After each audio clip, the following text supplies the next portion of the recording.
기도하고 말씀 듣도록 하겠습니다. 언제나 우리를 사랑하고 지키시는 하나님, 그 크신 은혜에 감사를 드립니다. 우리 사랑하는 온세안교회 성도님들에게 말씀이 주는 평안과 위로가 늘 넘쳐나게 하시고 예수님을 묵상하는 이 사순절에 늘 성령의 충만함을 내려주시기를 기도합니다. 지금은 살아계신 하나님의 말씀을 듣습니다. 말씀을 전하는 사람과 듣는 모든 사람들에게 큰 은혜를 내려주실 하나님을 믿으며 우리를 구원하신 우리 주 예수 그리스도의 이름으로 기도하였습니다. 아멘. 같이 읽을 하나님의 말씀은 구약성경 903페이지 시편 139편 1절부터 24절까지 말씀입니다. 구약성경 903페이지 시편 139편 1절부터 24절까지 말씀입니다. 여호와여, 주께서 나를 살펴보셨으므로 나를 아시나이다. 주께서 내가 앉고 일어섬을 아시고 멀리서도 나의 생각을 밝히 아시오며 나의 모든 길과 내가 눕는 것을 살펴보셨으므로 나의 모든 행위를 익히 아시오니 여호와여, 내 혀의 말을 알지 못하시는 것이 하나도 없으시나이다. 주께서 나의 앞뒤를 둘러싸시고 내게 안수하셨나이다. 이 지식이 내게 너무 기이하니 높아서 내가 능히 미치지 못하나이다. 내가 주의 영을 떠나 어디로 가며 주의 앞에서 어디로 피하리이까? 내가 하늘에 올라갈지라도 거기 계시며 수월에 내 자리를 펼지라도 거기 계시니이다. 내가 새벽 날개를 치며 바다 끝에 가서 거주할지라도 거기서도 주의 손이 나를 인도하시며 주의 오른손이 나를 붙드시리이다. 내가 혹시 말하기를 흑암이 반드시 나를 덮고 나를 두른 빛은 밤이 되리라 할지라도 주에게서는 흑암이 숨기지 못하며 밤이 낮과 같이 비추이나니 주에게는 흑암과 빛이 같음이니이다. 주께서 내 내장을 지으시며 나의 모태에서 나를 만드셨나이다.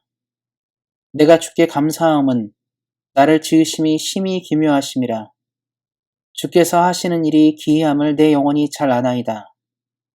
내가 은밀한 데서 지음을 받고 땅의 깊은 곳에서 기이하게 지음을 받은 때 나의 형체가 주의 앞에 숨겨지지 못하였나이다. 내 형질이 이루어지기 전에 주의 눈이 보셨으며 나를 위하여 정한 날이 하루도 되기 전에 주의 책에 다 기록이 되었나이다. 하나님이여, 주의 생각이 내게 어찌 그리 보배로우신지요. 그 수가 어찌 그리 많은지요. 내가 세려고 할지라도 그 수가 모래보다 많도소이다.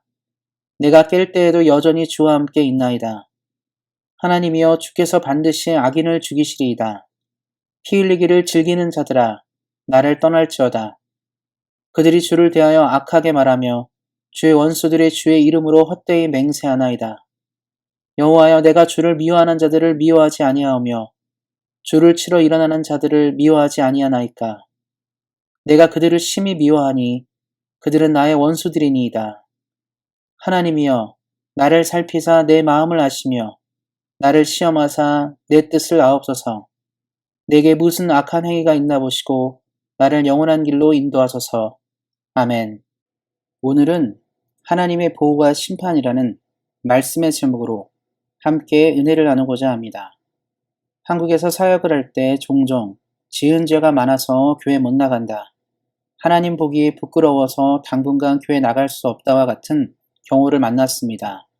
이러한 경우들을 살펴보면 많은 사람들이 우리가 하나님을 피해 숨을 수 있거나 피해 다닐 수 있다라고 여기는 것 같습니다. 하지만 오늘 본문처럼 우리는 하나님의 눈동자를 피해서 살아갈 수 없는 존재입니다. 그래서 신앙이 성숙하면 성숙할수록 우리는 하나님의 눈동자가 우리를 향해 있음을 압니다. 그리고 부족하고 약한 우리임에도 다시 한번 하나님의 은혜 앞으로 나아갑니다. 시편 139편은 하나님의 임재를 사랑했던 다윗의 시입니다. 다윗은 평생에 치명적인 범죄 몇 가지를 저질렀습니다. 하지만 그러했던 그가 하나님의 은혜를 누렸던 이유는 그가 언제나 하나님 앞에 있으려 했기 때문입니다.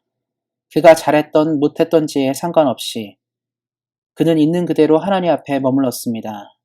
사랑하는 성도 여러분, 우리가 신앙에서 가장 필요한 것은 다윗처럼 있는 그대로 주 앞에 나아가는 것입니다. 하나님은 우리가 얼마나 훌륭하고 괜찮은 사람인가 아닌가를 보려 하지 않으십니다. 하나님은 우리가 얼마나 하나님 앞에서 정직한지를 보기를 원하십니다. 그래서 신앙이 성숙한 사람은 하나님의 자리를 떠나지 않으려고 애씁니다. 우리 사랑하는 성도님들도 언제나 주님의 자리를 사모하시기를 예수님의 이름으로 축원드립니다. 그렇다면 다윗은 왜 언제나 하나님 앞에서 삶을 살려고 애를 썼을까요? 그 이유는 매우 간단합니다. 본문에도 나왔듯이 우리는 모두 하나님이 지으신 존재입니다. 다시 말해서 우리의 체질과 형질, 그리고 성품과 성향 등이 모두 하나님으로부터 나왔습니다. 그러니까 쉽게 생각하자면 우리를 가장 잘 알고 이해하시는 분이 하나님뿐이라는 이야기입니다. 그렇기 때문에 다윗은 하나님 앞에서 사는 것을 최고의 가치로 여겼습니다.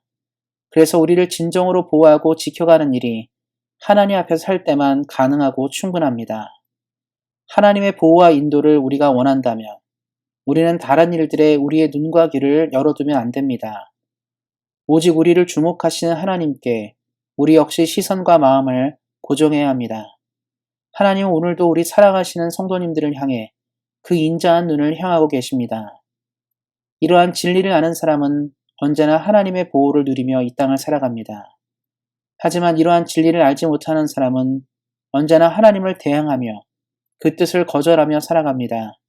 그러한 그들에게 주어진 것은 오직 심판뿐입니다. 사랑하는 성도 여러분, 모든 사람들 눈앞에 하나님의 보호와 심판이 놓여 있습니다. 우리 사랑하는 성도님들은 늘 하나님의 뜻을 따라 살아가기에 우리를 돌보시는 보호를 만날 것입니다. 그러나 하나님을 따르지 않은 많은 사람들은 그들의 행위대로 심판을 받을 것입니다. 러시아의 우크라이나 침공으로 전 세계가 늘 그곳을 주목하고 있습니다. 우리는 전쟁이 끝난 후에 전쟁을 일으킨 책임을 러시아가 반드시 져야 함을 알고 있습니다. 그들이 국제법을 어겼기 때문입니다. 사람의 법을 어기고 국가 간의 약속을 져도 이렇듯 심판을 받게 되는데 하나님의 뜻을 따르지 않은 사람들은 어떤 결과를 받아들이겠습니까? 분명 큰 심판을 받을 것입니다. 말씀을 맺고자 합니다. 우리는 오늘 말씀을 통해 우리가 하나님을 떠나 살 수 없는 존재임을 알았습니다. 그리고 그러한 우리가 평생토록 해야 하는 일은 하나님 앞을 떠나지 않고 살아가는 것입니다. 우리 사랑하는 성도님들 모두 말씀을 기억하심으로 하나님의 은혜로운 품 안에서 이 땅을 살아가시기를 예수님의 이름으로 축원드립니다. 기도하겠습니다. 늘 우리에게 위로와 평안을 내려주시는 하나님, 오늘 말씀처럼 우리를 지으신 하나님을 따라 이 땅을 살게 하시고 세상의 뜻을 따라 살지 않게 하시기를 기도합니다. 이 사순절을 통하여 날마다 예수님의 은혜를 풍성하게 만나기를 소망하며 우리에게 큰 복을 내려주신 우리 주 예수 그리스도의 이름으로 기도하였습니다. 아멘. 이어서 기도 제목 가지고 기도하는 시간 갖도록 하겠습니다. 먼저 내일 있을 주일 예배가 하나님께 영광을 돌리는 예배가 되도록 기도해 주시기 바랍니다. 그리고 우리 온세안교회가 하나님의 소명과 사명을 잘 감당하는 교회가 될 수 있도록 기도해 주시기 바랍니다. 담임 목사 청빙을 위해 하나님의 뜻에 맞게 청빙이 잘 진행될 수 있도록 기도해 주시기 바랍니다. 우리 안에 몸이 연약한 분들이 주 안에서 회복되는 역사가 있도록 기도해 주시기 바랍니다. 우리가 선교지 미얀마를 위해 늘 기도하기를 소망합니다. 하나님의 복음이 잘 전해져 소망 있는 땅이 될 수 있도록 현지 선교사와 현지의 교회를 위해서 기도해 주시기 바랍니다. 우리가 떠나온 조국 대한민국과 우리가 살고 있는 캐나다가 하나님을 경외하고 두려워하는 나라가 될 수 있도록 기도해 주시기 바랍니다. 끝으로 우리 사랑하는 성도님들의 개인 기도 제목 가지고 뜨겁게 기도하는 시간 갖도록 하겠습니다. 우리 사랑하는 성도님들 하나님의 보호 안에서 늘 평안을 누리며 살아가시기를 다시 한번 예수님의 이름으로 축원드립니다. 오늘도 말씀 안에서 은혜 안에서 승리하세요. 주의 사랑으로 사랑합니다.